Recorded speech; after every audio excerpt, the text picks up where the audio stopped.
Quand on est hypersensible, on peut avoir des émotions qui vont être très intenses, voire même qui sont très variées. C'est pour ça que ça va être très important de pouvoir aller à leur rencontre. Parce que finalement, la colère peut se transformer de façon très intense en une fureur et s'installer sur le temps comme de la rancune. La tristesse peut se vivre de façon très intense dans du désespoir et s'installer sous forme d'une déprime, voire peut-être d'une dépression à un moment donné. Et la peur peut devenir de la terreur ou alors s'installer sous forme d'une anxiété. C'est pour ça qu'ici, ça va être très important de pouvoir comprendre que ces émotions peuvent générer de l'inconfort, voire si elles sont très amplifiées, de la douleur. Sans compter les commentaires de notre entourage où on va pouvoir entendre « Oh mais tu t'écoutes trop! Oh là là, arrête de faire ta drama là, t'es à fleur de peau !» Ou alors « On ne peut rien te dire, toi, vraiment, c'est compliqué !» Et tout ça va amplifier encore cette douleur. Ici, je vous invite à prendre conscience que finalement, si ces émotions existent, c'est qu'elles ont un rôle. Et nous allons ici mieux comprendre le rôle de ces émotions pour pouvoir les utiliser à notre avantage.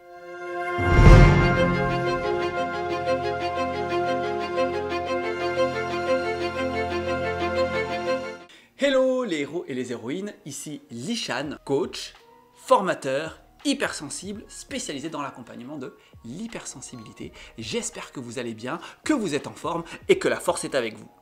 Dans la vidéo précédente, nous avons parlé de la pensée en arborescence. On s'est rendu compte que notre pensée en arborescence pouvait se diriger en fonction de notre terrain émotionnel.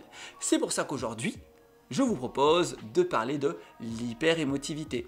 C'est la troisième catégorie de la grille que je vous ai proposée. Avant de parler d'hyperémotivité et donc d'amplification émotionnelle, nous allons parler émotion. Qu'est-ce qu'une émotion? Déjà, je vous pose la question. Selon vous, qu'est-ce qu'une émotion? Je vous invite à me donner une réponse en commentaire, mais une réponse qui pourrait satisfaire un enfant de 6 ans si vous souhaitiez lui expliquer ce qu'est une émotion. Allez-y, faites-le. Mettez sur pause et faites-le. C'est fait, vous vous rendez compte que c'est pas si évident de pouvoir définir ce qu'est spécifiquement une émotion. En fait, dans émotion, on va se rendre compte que le verbe associé, c'est émouvoir. Et émouvoir, ça vient du latin emovere, qui veut dire mouvement vers l'extérieur. Quand on ressent une émotion, c'est important d'agir dans son environnement, de se mettre en mouvement. Mais un mouvement dans quel sens? Celui de nourrir un besoin. Parce que notre éducation, parfois, nous a orientés sur le fait de chercher des fautifs. Quand on se sent mal, on cherche un fautif. Exemple, on rentre de l'école, on est fâché, qu'est-ce qui s'est passé? Qui c'est qui t'a embêté? Qui c'est qui t'a fait du mal? Qu'est-ce qui t'a rendu triste? Qu'est-ce qui t'a fait peur? On nous programme, on nous conditionne à chercher des fautifs. Alors qu'ici, je pense que ça serait plus intéressant d'aller chercher à nourrir un besoin. Mais qu'est-ce qu'un besoin? Un besoin est une nécessité. Une nécessité, qu'elle soit physiologique ou psychologique, qui permet la préservation de l'intégrité d'une personne. Un besoin, ce n'est pas négociable. Si vous avez soif, vous avez soif. Si vous avez faim, vous avez faim. Si vous avez besoin d'être en lien avec une personne, si vous avez besoin de vous réaliser, c'est un besoin, ça fait partie de notre nature. C'est très important de le garder à l'esprit. Le besoin est non négociable. Maintenant que nous avons cette information-là, quoi faire? Déjà, se rendre compte que si on a une émotion qui est plutôt agréable, ça veut dire qu'un besoin est nourri. Si nous avons une émotion désagréable, ça veut dire qu'un besoin n'est pas nourri. Maintenant, vous allez me dire, oui, c'est bien joli tout ça, mais comment on fait pour savoir quel est le besoin qui n'est pas nourri?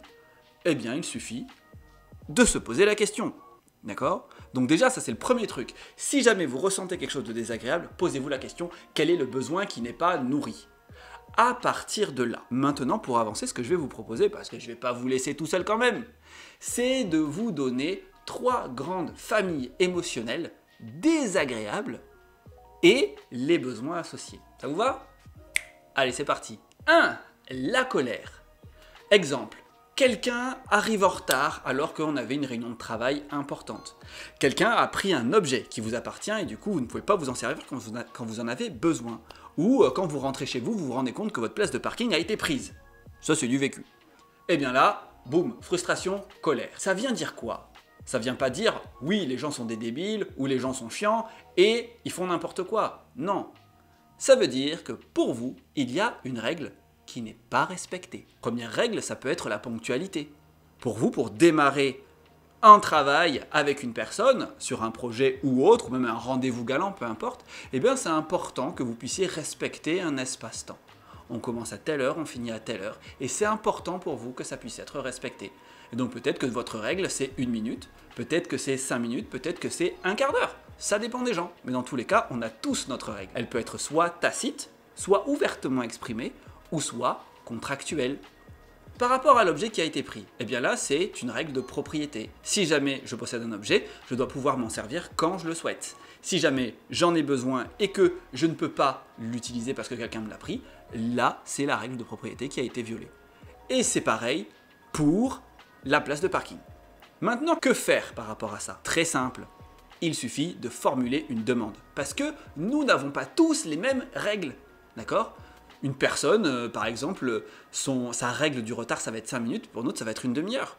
Oui, mais si on ne le dit pas, on ne peut pas le deviner. Et c'est vrai que parfois, vous me dites, oui, mais bon, c'est du bon sens, n'importe qui le sait qu'à un moment donné, quand on a un rendez-vous, c'est 5 minutes max. Ben non, ça dépend de votre éducation, ça dépend des besoins, ça dépend de vos priorités. C'est important de le dire. Et si vous ne le dites pas, l'autre ne peut pas le deviner. Donc, formulez une demande claire, ok ?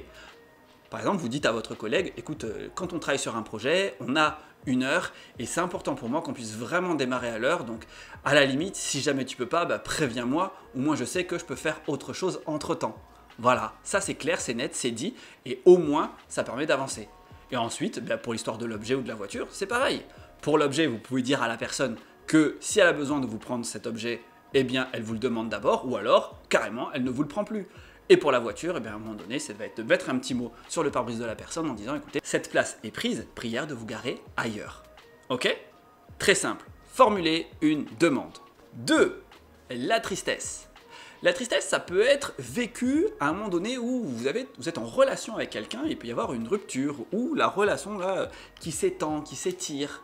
Okay. Ça peut être aussi quand vous êtes en train de déménager. À un moment donné, vous perdez quelque part cette connexion avec un lieu en particulier. Ou ça peut être aussi que vous perdez un objet. Ça peut être par exemple votre téléphone. Eh bien, à un moment donné, ce qui va être important de garder à l'esprit, c'est que cette tristesse est là pour vous signifier que vous avez perdu un lien.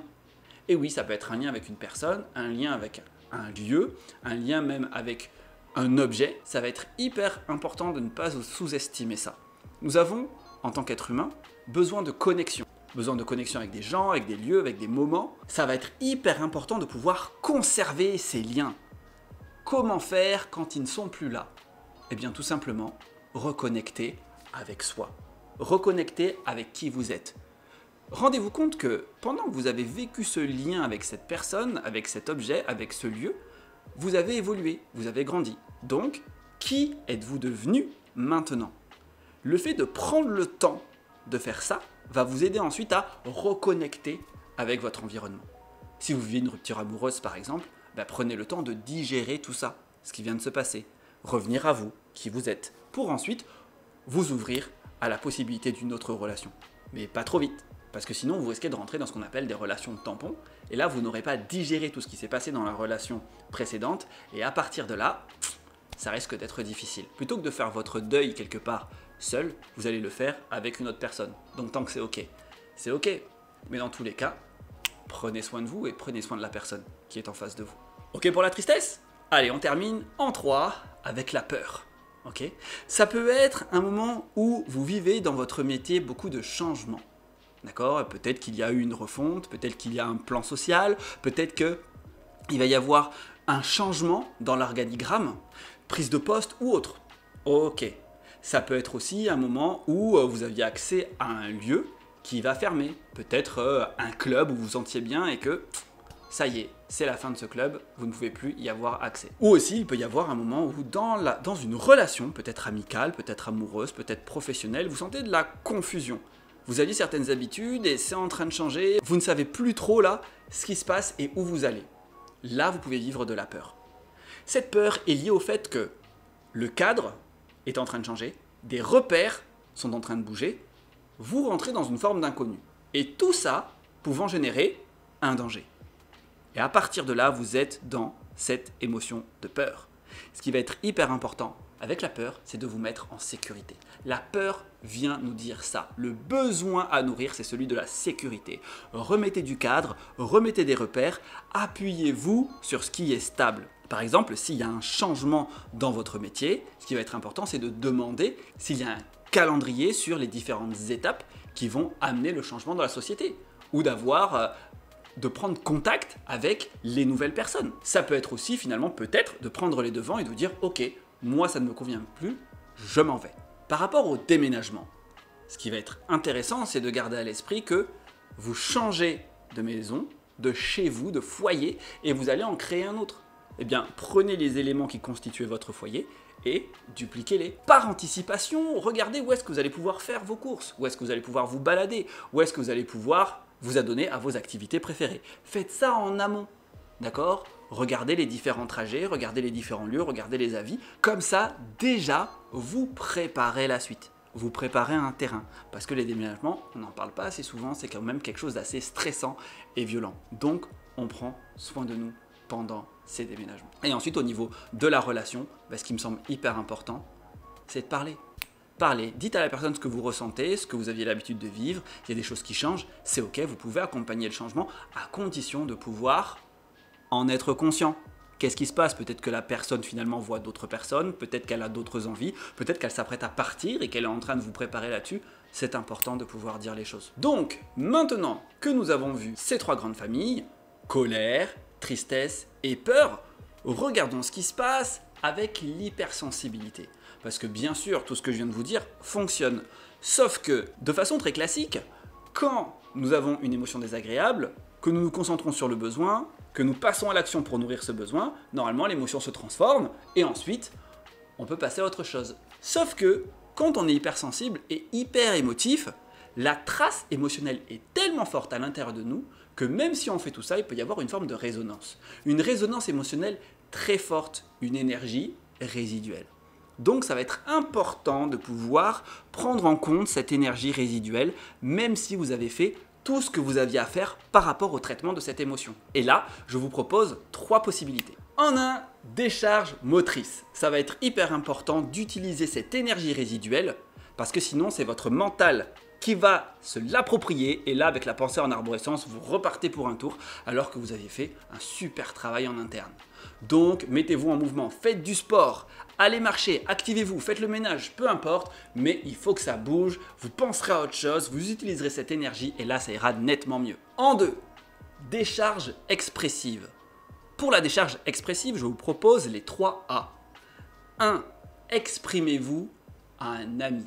Parce que parfois, le fait de faire les choses et ensuite de le dire à une personne, ça entérine, ça acte et vous l'intégrez et vous pouvez passer à autre chose. Comme s'il y avait une espèce d'effet de témoin. Parce que quelqu'un est au courant, ça valide et donc c'est ok. Donc un ami. En 2, si la problématique est assez importante et que ça a été très gourmand en énergie, faites-vous accompagner. Vous voyez, avec un thérapeute, avec un psy, avec un coach, peu importe, d'accord? Travaillez avec un accompagnant. En 2. Et en 3, troisième A, l'art, l'expression artistique, sculpture, peinture, poème, vidéo, chant, danse, tout ce que vous voulez, exprimez-vous de façon artistique, de façon à véhiculer un message de ce que vous avez vécu. Et là, vous me dites, oui, mais Lichane, et si jamais, on est tout seul et qu'on est cloué au lit parce qu'on est malade, comment on fait? On a reçu un SMS, on a fait ce qu'on avait à faire, ok, très bien, on pose le téléphone, et bien là, je vous invite à utiliser une métaphore. Oui, une métaphore. Une métaphore mentale sur laquelle vous allez vous focaliser pour utiliser cette énergie résiduelle. Donc là, vous utilisez votre pensée en arborescence, mais de façon beaucoup plus canalisée, beaucoup plus fluide. Et là, je vous propose 2 métaphores. La première métaphore, c'est simplement d'imaginer que vous êtes dans une espèce de grotte, d'accord, où il y a de l'eau. Et là, vous êtes sur un paddle, par exemple, en train de ramer, d'accord, dans le noir, et qu'au bout, il y a de la lumière. Et plus vous ramez, et plus vous avancez vers la lumière. Et la lumière symbolise que, émotionnellement, vous êtes apaisé. Ok? Donc, visualisez, et tant que vous fermez les yeux là, et que vous êtes en train de ramer, et que les émotions sont toujours là, enfin en tout cas, le reliquat émotionnel est toujours là, avancez, avancez, avancez, et ensuite, une fois que vous aurez traversé la lumière, ça peut symboliser que ça y est, vous êtes apaisé. Deuxième métaphore, la métaphore du trou. On peut voir par exemple dans ce super film que j'adore, Batman Begins, où le jeune Bruce Wayne tombe au fond d'un trou, et ensuite il va devoir s'armer de courage pour remonter. Donc suivant les versions, c'est Alfred qui l'aide à remonter, c'est son père, Thomas Wayne, qui l'aide à remonter, ou alors, dans un de ses fantasmes, ce sont les chauves-souris aussi qui l'aident à remonter. Dans tous les cas, la métaphore, c'est remonter, sortir. Le fait d'être dans cette résonance énergétique, mettez-la au travail et imaginez que vous remontez. Alors, soit remonter finalement avec une échelle, soit ça peut être un escalier, mais c'est quelque part votre traversée. Une traversée consciente de ce reliquat émotionnel, de cette énergie résiduelle que vous allez pouvoir utiliser pour remonter. D'abord, vous écoutez votre besoin, vous agissez en fonction, et ensuite, vous traversez métaphoriquement pour vous aider à sortir de cette énergie résiduelle. Voilà, c'est tout pour cette vidéo, j'espère que ça vous a plu. Si ça vous a plu, je vous invite à mettre un gros pouce pour me dire que ce contenu vous intéresse et vous en ferez plus à l'avenir. Si jamais vous pensez que ça peut intéresser d'autres personnes, parce que la gestion émotionnelle c'est quand même un vaste sujet, je vous invite à partager. Si vous avez des questions et des idées, je vous invite à me les mettre en commentaire, ça me fera super plaisir. Et bien sûr, abonnez-vous et cliquez sur la cloche des notifications pour être tenu au courant à chaque fois que une nouvelle vidéo sortira. Dans tous les cas, je vous remercie pour votre attention, pour votre écoute et je vous souhaite une agréable journée. Salut!